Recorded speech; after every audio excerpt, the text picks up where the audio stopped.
Welcome to Closeout Pro Tutorials, your go-to guide for mastering efficient project closeouts. In this video, we'll show you how to manage multi-phase project handovers using Closeout Pro. Step 1. Add phases to your project. Start by navigating to Project Settings, then click on Phase Settings and select Create Phase.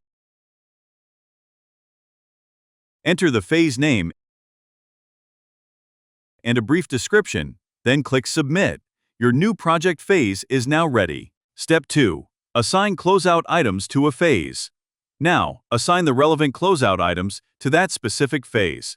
For example, if Phase 2 involves the renovation of a floor in a multi-story building, select the associated drawings, RFIs, submittals, directory contacts, and any other closeout documents related to that phase.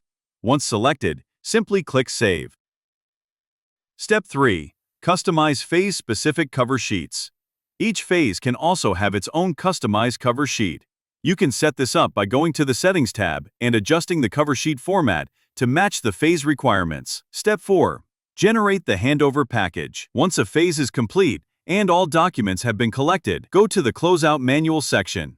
Select the relevant phase and click to download its handover package. Closeout Pro will automatically compile all linked documents, making phased handovers seamless and efficient. Thanks for watching. For more tutorials and tips, stay tuned to Closeout Pro.